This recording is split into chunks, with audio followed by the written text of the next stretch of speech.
నమస్తే, నేను లక్ష్మణ్. రాష్ట్ర వ్యాప్తంగా ఇప్పుడు రఘురామకృష్ణరాజు గారి యొక్క పేరు మారుమోగిపోతుంది.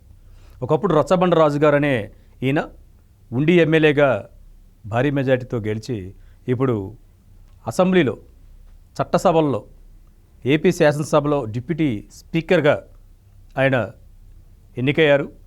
ఆ సీట్లో కూర్చోబెట్టిన ముఖ్యమంత్రి గారు చంద్రబాబు నాయుడు గారు ఎన్నో కష్ట నష్టాలు ఎదుర్కొని ఆయన ఈ స్థానానికి వచ్చాడని చెప్పి ఆయన పొగడ్తల వర్షం కురిపించడంతో పాటు ఆయన పడ్డ కష్టాన్ని కూడా శాసనసభ వేదికగా చంద్రబాబు నాయుడు గారు గుర్తు చేసుకున్నారు.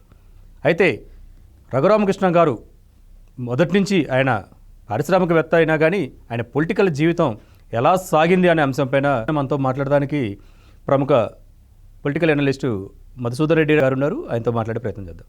సార్ నమస్తే అండి. నమస్తే లక్ష్మణ్. రఘురామకృష్ణరాజు గారి పేరు ఎత్తగానే మనకు గుర్తొచ్చేది రచ్చబండ. ఇప్పుడు రాష్ట్ర వ్యాప్తంగా శాసనసభలో అందరి ఎమ్మెల్యేలకి ప్రాతినిధ్యం వహించే, అందరినీ కంట్రోల్ చేసే స్థానంలో డిప్యూటీ స్పీకర్గా ఆయన కుర్చీని అధిరోహించిన పరిస్థితి. చంద్రబాబు నాయుడు గారు కూడా ఎంతో మెచ్చుకున్న పరిస్థితి.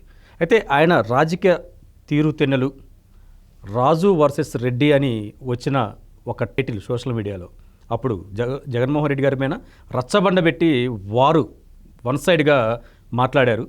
అయితే ఆయన పొలిటికల్ విషయాలు, జగన్మోహన్ రెడ్డితో చెడిన విషయాలు మొత్తం కొంచెం క్లుప్తంగా చెప్పండి. ఇప్పుడు రాజకీయాలు అనేవి ప్రజాస్వామ్యంలో సర్వసాధారణం. రాజకీయాల్లో శాశ్వత మిత్రులు ఉండరు, శాశ్వత శత్రువులు కూడా ఉండరు. రాజకీయం అనేది ప్రజాసేవ అని అంటారే కానీ రాజకీయం మొత్తం కూడా ఇప్పుడు లక్ష్మణం వ్యాపారాత్మకమైపోయింది. రాజకీయం ఒకప్పుడు ఉండేది, ఏది స్వతంత్రోద్యమ కాలంలో కొద్దిగా ఒక 20-30 సంవత్సరాలు పంచవర్ష ప్రణాళిక పెట్టి దేశం ఆకలి కేకల్లో ఉన్నప్పుడు, ఎడ్యుకేషన్ సరిగా లేనప్పుడు, రోడ్డు రవాణా వ్యవస్థ సరిగా లేనప్పుడు అప్పటి జాతీయ నాయకులకి ఇప్పటి జాతీయ నాయకులకి, అప్పటి రాజకీయ నాయకులకి ఇప్పటికి రాజకీయ నాయకులకి చాలా వ్యత్యాసం ఉంది. కంపేర్ చేయొద్దు. ఇప్పుడు ఏంటంటే తెల్లదొరలు ఈ దేశాన్ని సరిగా పరిపాలించలేదు, ఈ దేశాన్ని దోపిడీ చేశారు, గనులు దోపిడీ చేశారు, భూములు దోపిడీ చేశారు, ఆడవాళ్ళని మానభంగాలు చేశారు అని మనం అనుకున్నాం. కానీ వాళ్ళు కట్టిన కన్స్ట్రక్షన్స్ నేటికి ఉన్నాయి. ఇది అప్పట్లో వాళ్ళు రైల్వే బ్రిడ్జీలు కట్టినా, కాలేజీలు కట్టినా, కలెక్టర్ ఆఫీసులు కట్టినా, తర్వాత ప్రాజెక్టులు కట్టినా నేటికి మనకి సేవలు అందిస్తుంది. కానీ మన స్వతంత్రం వచ్చిన తర్వాత మన పాలకులు, మన ఇంజనీరింగ్లు, మనోళ్ళు కట్టినటువంటి, అంటే మన దేశంలో ఇంజనీరింగ్ లేదని నేను అనగాని మనకి రాజరిక వ్యవస్థలో అద్భుతమైన కన్స్ట్రక్షన్లు మనకు అవపడతాయి. ఇరిగేషన్ ప్రాజెక్టులు అవపడతాయి, మహా దేవాలయాలు అవపడతాయి, అన్నీ అవపడతాయి. అవును. ఇప్పుడు తెల్ల దొరల కంటే మనోళ్లే దోపిడీదారులు ఎక్కువైపోయారు అన్ని రంగాల పేర్లతో. అంటే కాంట్రాక్టర్ ముసుగులు, ప్రజాసేవ ముసుగులు, ఎంపీలు అయిపోయి వ్యాపార లైసెన్సుల కోసం అటవీ భూములు దోచుకుంటున్నారు, తర్వాత ప్రభుత్వ భూములు దోచుకుంటున్నారు. ఈ పరంపరలో, ఈ దోపిడీ పరంపరలో సంబంధించిన దాంట్లో ఒక రాజకీయ పార్టీ పుట్టింది. అది పెట్టిన పార్టీ కాదు, కొనుక్కున్న పార్టీ. ఆ రాజకీయ పార్టీలో అప్పుడున్న స్ట్రాటజీ ప్రకారం రఘురామకృష్ణరాజు గారిని వాళ్ళు సెలెక్ట్ చేసుకొని వాళ్ళు ఎంపీ సీట్ ఇవ్వడం జరిగింది. ఎంపీగా గెలవడం కూడా జరిగింది రఘురామకృష్ణరాజు. అయితే నేను ఏంటంటే క్లుప్తంగా చెప్తున్నా, ఇది డెప్త్గా పోవటం కాదు. అప్పుడు రఘురామకృష్ణరాజు గారు అప్పుడు ఎలక్షన్ అప్పుడు 2019 ఎలక్షన్ అప్పుడు జగన్మోహన్ రెడ్డి కోరిక మేరకు డబ్బులు లేకపోతే కొంత డబ్బు భీమవరం చుట్టుపక్కల ఉన్న రాజుల దగ్గర కొంత చేసి మళ్ళీ ఇస్తానంటే కొంత అమౌంట్ ఇచ్చాడు. జగన్మోహన్ రెడ్డికి రఘురామకృష్ణరాజుకి వీళ్ళిద్దరికి మధ్య ఫైనాన్స్ ట్రాన్సాక్షన్లో చెడింది. పాయింట్ 1. అతను గెలిచిన తర్వాత డబ్బులు ఇవ్వకుండా ఉండటం, తర్వాత ఎప్పుడు అడిగినా లేవంటాం, ఆయన తెచ్చిన వాళ్ళ దగ్గర సమాధానం చెప్పలేకపోవడం, జగన్మోహన్ రెడ్డి దగ్గర దాట వేయటం, ఆ దాట వేసిన ధోరణి ఆ ఫైనాన్స్ ట్రాన్సాక్షన్స్ ఆయన ఎంపీకి కాకుండా కొంత అమౌంట్ వాళ్ళకి ఇచ్చింది మాత్రం వాస్తవం. అది ఎవరికి నచ్చినా నచ్చకపోయినా ఇదైతే సత్యం. ఆ డబ్బులు రాజుగారికి ఇచ్చుంటే గొడవ ఉండేది కాదు. రెండో వర్షన్ ఏంటంటే సిఐడి ఏదైతే డీజీపీగా ఉన్నాడో పివి సునీల్ కుమారు మిస్సెస్కి పివి సునీల్ కుమార్కి మధ్య కుటుంబ తగాద వచ్చింది వాళ్ళిద్దరికి. ఆ మేడం ఏం చేసిందంటే సునీల్ కుమార్ వాళ్ళ మిస్సెస్ రఘురామకృష్ణరాజుని ఆశ్రయించింది. ఆమెకి అండగా నిలబడటం వల్ల పివి సునీల్ కుమార్ ఏం చేశాడంటే వ్యక్తిగత ద్వేషాన్ని తన పవర్ను ఉపయోగించి ఏదో కేసులు ఇరుక్కోపోతాడా, ఈయన నేను అరెస్ట్ చేయకపోతానా, ఈయన నేను కొట్టకపోతానా అని పివి సునీల్ కుమార్ యొక్క మిస్సెస్ సంఘర్షణ మధ్య కొట్టడానికి ఒకటేమో జగన్మోహన్ రెడ్డి ఫైనాన్స్ ఇరిటేషన్ ఒకటి, రెండోది పివి సునీల్ కుమార్ తన పర్సనల్ విషయంలో దూరాడని చెప్పి తన యొక్క పోలీస్ ట్రీట్మెంట్ ఇవ్వడం, ఇద్దరు శత్రువులు ఏకమయ్యి తన యొక్క ఒక ఎంపీనని మర్చిపోయి తన మీద దేశద్రోహం సెక్షన్లు పెట్టి అర్ధరాత్రి అరెస్ట్ చేయటం, పార్టీ 1A నోటీసులు ఇవ్వకుండా ఒక ఎంపీని కొట్టడం అంటే అది లోక్సభ స్పీకర్ అనుమతి లేకుండా అర్ధరాత్రి ఆయన పుట్టినరోజు పండగ రోజు హైదరాబాద్లో ఉంటే గోడలు దూకి పట్టకపోవడం, దౌర్జన్యం చేయటం, ఒక మోకదాడులకు పాల్పడ్డారు. వాస్తవికంగా జరిగింది అది. అట్లా ముఖ్యమంత్రి స్థానంలో ఆయన ఉన్నాడు, పోలీస్ బాస్గా సిఐడిగా ఈయన ఉన్నారు. వీళ్ళిద్దరు ఏకమైపోయి ఇంకా ఒక రకంగా చెప్పాలంటే చాలామంది ఏమంటారంటే ఈ రెడ్డి వర్సెస్ క్షత్రియులు అనే ఒక ఫీలింగ్కి వెళ్ళిపోయింది. యాక్చువల్గా ఏంటంటే రఘురామకృష్ణరాజు గారు హిందూ వాహినిలో సభ్యుడు. రఘురామకృష్ణరాజు ఈరోజు ప్రాణాలతో బతికున్నాడంటే కేవలం ఒకే ఒక్క వ్యక్తి, ఉత్తరప్రదేశ్ ముఖ్యమంత్రి యోగి ఆదిత్యనాథ్. యోగి ఆదిత్యనాథ్ ఆనాడు కానీ ఆ శైర్య తీసుకోకుండా కానీ ఉండుంటే క్షత్రియులు బీజేపీలో ఉన్నటువంటి రాజస్థాన్లో ఉన్నటువంటి క్షత్రియరాజులు కానీ, మధ్యప్రదేశ్లో ఉన్నటువంటి గ్వాలియర్ సంస్థానానికి సంబంధించిన క్షత్రియరాజులు కానీ, తెలంగాణలో ఉన్న క్షత్రియరాజులు కానీ, ఒరిస్సాలో ఉన్న క్షత్రియరాజులు కానీ, క్షత్రియరాజులు అందరూ ఏకమైపోయి దేశ హోమ్ మినిస్టర్ మీద ఒత్తిడి దేవపడితే అప్పటికప్పటికి రఘురామకృష్ణరాజుని మిలిటరీ హాస్పిటల్కి తీసుకొచ్చి అక్కడి నుంచి ఢిల్లీకి యాక్చువల్గా ఏంటంటే రఘురామకృష్ణరాజుని చంపేయాలని స్కెచ్ జగన్మోహన్ రెడ్డి నిర్ణయం తీసుకున్నాడు. కానీ మళ్ళీ ఇక్కడ కానీ హైదరాబాద్ నుంచి కానీ రఘురామకృష్ణరాజుని కానీ ఆంధ్రాకి కానీ షిఫ్ట్ చేసి ఉంటే ఖచ్చితంగా చంపేసి ఉండేవాడు, దాంట్లో నో డౌట్ లేదు. ఈరోజు అతను బతికి ఈ సభలో ఉపాధ్యక్షుడిగా ఉన్నాడు అని అంటే, స్పీకర్గా ఉన్నాడు అంటే అతను ఏ జన్మలో చేసుకున్న పుణ్యం, వాడి చేతిలో పడినాడు ఊడు బతికి బట్టగట్ల. కాబట్టి ఒక నరరూప రాక్షసు చేతిలో నుంచి ఒక రకంగా బయటపడ్డాడు. ఆ రోజు నుంచి ఆయన ఏంటంటే రచ్చబండ అనేది రాజశేఖర్ రెడ్డికి ఆయన బాగుండేవాళ్ళు.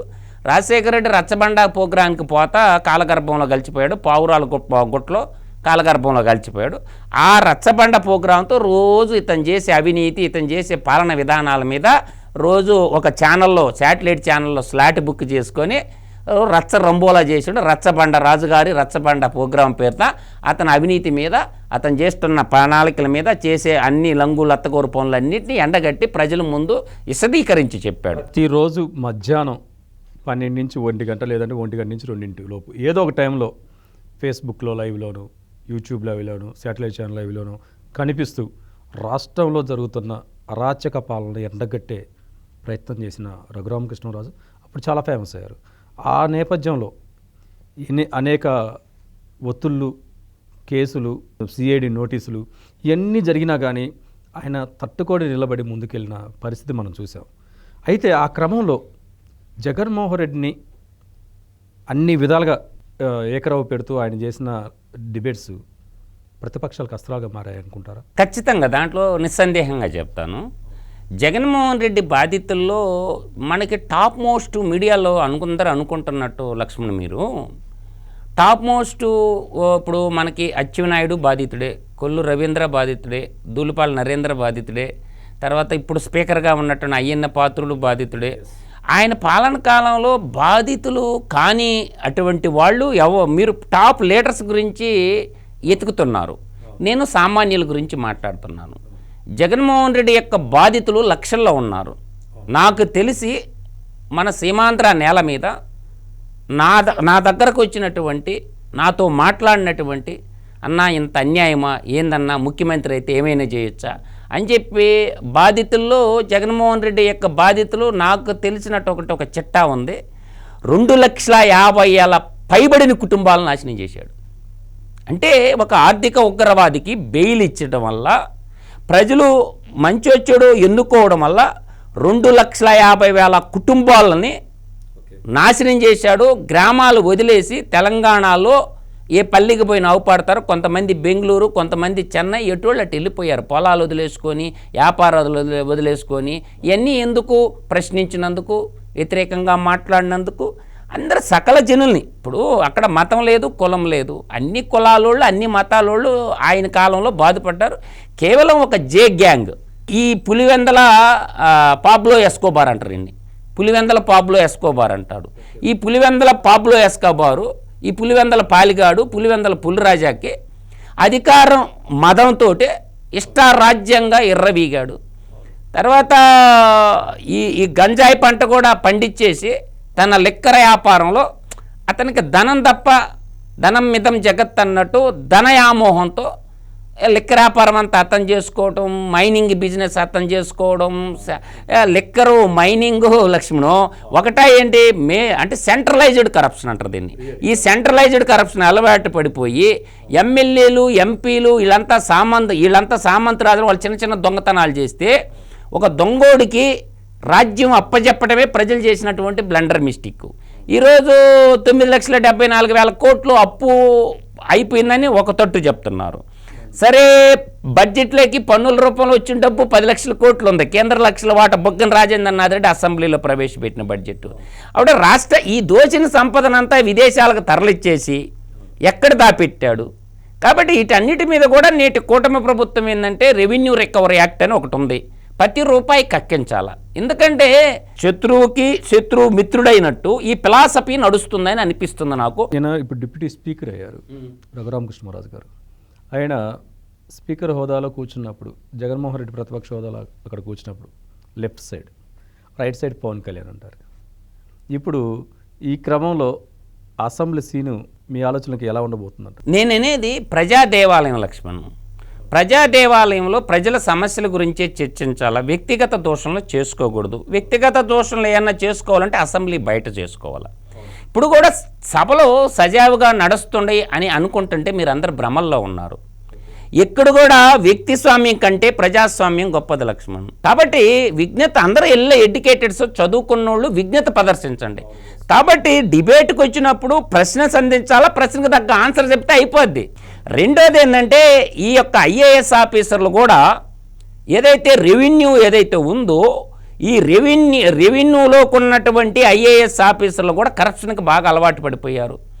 ఏదన్నా ఒక ఫైల్ కదగాలంటే ఒక వ్యవసాయ రైతు కానించి ఈఆర్ఓతో మొదలు పెడితే చీఫ్ సెక్రటరీ వరకు గుండె మీద చెయ్యేసుకొని మేము జీతాలతోనే బతుకుతామని చెప్పే ఆఫీసర్లు ఏళ్ల మీద లెక్కెట్టవచ్చు, రాష్ట్రం మొత్తం మీద. వీళ్ళూరు పత్తిత్తులు కాదు. సరే, వీళ్ళకన్నిటికీ ఇక్కడ రాజకీయంలో అలాగే ఏర్పడిపోయింది, బ్యూరోక్రాట్లో కూడా అలా ఏర్పడింది. వీళ్ళిద్దరూ దోస్తు మేరా దోస్తు తూ హే మేరా క్యా హై అని ఒకరినొకరు వచ్చి ప్రజల్ని అల్టిమేట్గా నష్టపోతుండేది ప్రజలే. సరే సార్, రాజకీయ నాయకులు బ్యూరోక్రాట్లు ఏకమయ్యి రాష్ట్ర ప్రజలందరూ సంపద దోచుకుంటున్నారు. కాదండి మధుసూదన్ రెడ్డి గారు, కామన్గా అసెంబ్లీ సెషన్స్కి హాజరు కాని వైసీపీ ఎమ్మెల్యేలు, పులివెందుల ఎమ్మెల్యేలతో పాటు ఉన్న ఆ 10 మంది ఇంకొక సెషన్స్కి రాకపోతే స్పీకర్ ఎటువంటి స్టెప్ తీసుకోవచ్చు అని అనుకోవచ్చు? అనుకుండేది ఏం లేదు, చట్టంలో ఉంది, చదువుకోమానండి. అసెంబ్లీ ప్రొసీడింగ్స్ ఉంటాయి, ప్రజాప్రాతినిధ్య చట్టం ఉంటుంది, ఎలక్షన్ కమిషన్, రాజ్యాంగం. ఆ రోజు మన పెద్దలు ఆలోచించి కాన్స్టిట్యూషన్ ఎందుకు తయారు చేశారు? ఎలక్షన్లు నిర్వహించేది EC, election commission of India. వాళ్ళ పని అయిపోతే ఆ రిపోర్ట్ ఎత్తుకుని పోయి గవర్నర్కి ఇస్తారు. గవర్నర్ రాజ్యాంగ పరిరక్షకుడు. This is the point. తర్వాత వాళ్ళ పని వాళ్ళు చేశారు. రాష్ట్రంలో ఉండేటటువంటి చేసిన అప్పులు, లెక్కలు, చట్టాలు ఇవన్నీ బయట పెట్టేది కాగ్గు, కంప్యూటర్ అండ్ ఆడిట్ జనరల్ ఉంటుంది. వాళ్ళకి అవన్నీ రాజ్యాంగబద్ధ సంస్థలు, ఎవడికి లొంగవు ఆ సంస్థలు. 2 చెప్పానా? న్యాయ వ్యవస్థ కూడా అలాగే. తర్వాత అసెంబ్లీ ఎందుకు పెట్టారు? స్పీకర్ అంటే ఎవరు? జడ్జి. ఆయన అసెంబ్లీలో ఏ నిర్ణయం, స్పీకర్ తీసుకుంటున్న నిర్ణయాన్ని హైకోర్టు కూడా ప్రశ్నించజాలదు. ఈ సమస్య వాళ్ళు కొట్టుకోమనండి, కేసులు కూడా ఉండవు. అసెంబ్లీలో కొట్టుకుంటే స్పీకర్ పెడితే తప్ప కేసు, స్పీకర్ కేసు పెట్టలేదు అనుకో ఏమీ ఉండదు. అసెంబ్లీ కార్యదర్శి ఉంటాడు. కాబట్టి రేపు అసెంబ్లీలో 2 సెషన్లకు రాకపోతే సంజాయిషి నోటీస్ ఇస్తారు. బాబు, మీరు ప్రజలు ఎన్నుకున్నారు, ప్రజలకు సేవలు మీరు ఎందుకు రావడం లేదు, మీ బాధ్యతలు ఏందని వాళ్ళ సంజాయిషి నోటీస్ ఇచ్చేసి ఆ రిప్లై తీసుకొని స్పీకరు ఎత్తేస్తాడు. అంటే 2 సెషన్స్కి రాకపోతే ఎత్తేస్తారా? Go out. కాదు, 3 కాదు, 2. పవర్ఫుల్గా నిర్ణయం తీసుకోవచ్చు. స్పీకర్ను సభ్యత్వాన్ని రద్దు చేసే పవర్ స్పీకర్కి ఉంది. వాడు సుప్రీంకోర్టుకు బొమ్మను, హైకోర్టుకు బొమ్మను, ఆటోమేటిక్గా రద్దు అయిపోద్ది. ఈడ సీటు ఖాళీ అని చెప్పి పైకి కాగితం పంపిస్తే బై ఎలక్షన్ వస్తాయి. మేము దేశం కోసం, మా కుటుంబం కోసం, దేశం కోసం పనిచేసేటటువంటి వాళ్ళు బాధ్యతగా ఉండమని నేను చెప్తుండా. ఈర్ష్యా దేశ పగలతో సాధించేది ఏం లేదు. అందువల్ల పాబ్లో ఎస్కోబార్ని, ఏ పాబ్లో ఎస్కోబారు, పులివెందల పాబ్లో ఎస్కోబార్ని అసెంబ్లీకి రాకపోతే డిస్క్వాలిఫైడ్. ఎందుకంటున్నానంటే ఈ డిస్క్వాలిఫైడ్ పదాన్ని రఘురామకృష్ణరాజు ఎంపీ పదవిని రద్దు చేపించాలని లోక్సభ స్పీకర్ అయినటువంటి ఓం బిర్లా చుట్టూ తిరిగి సక్సెస్ కాలేకపోయాడు. ఎవరు? కలికాల జగనాసురుడు, కలికాల కాలకేయుడు, ఈ కలికాల కాకరి, ఈ పులివెందల ఎస్కోబారు, పులివెందల పులిరాజా. ఇప్పుడు అవకాశం వచ్చింది ఎవరికి? మన RRR గారికి, రఘురామకృష్ణరాజు గారికి. కాబట్టి ఇప్పుడు చట్టం న్యాయబద్ధంగా రాలేదనుకోండి, ఖచ్చితంగా మెంబర్షిప్ని చేసేయచ్చు. పులివెందలకు బై ఎలక్షన్ వస్తే ఈసారి పులివెందల ప్రజలు కూడా ఓట్లేరు. జగన్మోహన్ రెడ్డి పోటీ చేస్తే ఖచ్చితంగా ఓడిపోతారు. ఈ 11 మంది కూటమి ఎమ్మెల్యేలు కానీ ఎత్తేసి కానీ ఎలక్షన్ కానీ బై ఎలక్షన్ వస్తే వచ్చేది గుండు సున్నా. జగన్మోహన్ రెడ్డికి మిగిలేదే గుండు సున్నా. ఇంకా ఎమ్మెల్యే పదవి పోయిన తర్వాత ఏం చేయాలా? ఈడీ సిబిఐ కేసులు రమ్మంటే కోర్టుకు పోవచ్చు, ఎన్ఐఏ కోర్టుకు పోవచ్చు. తర్వాత నాంపల్లో ఈడీ సిబిఐ కేసులు వారం అటెండ్ అవ్వచ్చు. కాబట్టి తన వ్యాపారాలు కూడా చూసుకోవచ్చు. అందువల్ల ఏంటంటే కేసులు వాటి విషయాలు చూసుకోవచ్చు. అందువల్ల ఏంటంటే జగన్మోహన్ రెడ్డి సినిమా 2024లో సీమాంధ్ర 6 కోట్ల మంది ప్రజలు అర్థం చేసుకొని నువ్వు ఇంక పనికిరావు పోరా అన్నారు. ఒక్క ఛాన్స్ అన్నాడు, ఇంకా నో మోర్ ఛాన్స్. అది మొత్తానికైతే రఘురామకృష్ణరాజు గారు డిప్యూటీ స్పీకర్ అయిన తర్వాత గతం ఆయన ఏం చేశారు, ఎక్కడి నుంచి వచ్చారు, ఎలా ఆయన రాజకీయ జీవిత ప్రస్థానం సాగిందనే అంశాలు మధుసూదన్ రెడ్డి క్లుప్తంగా చెప్పారు. మరొక అంశంతో మళ్ళీ కలుద్దాం.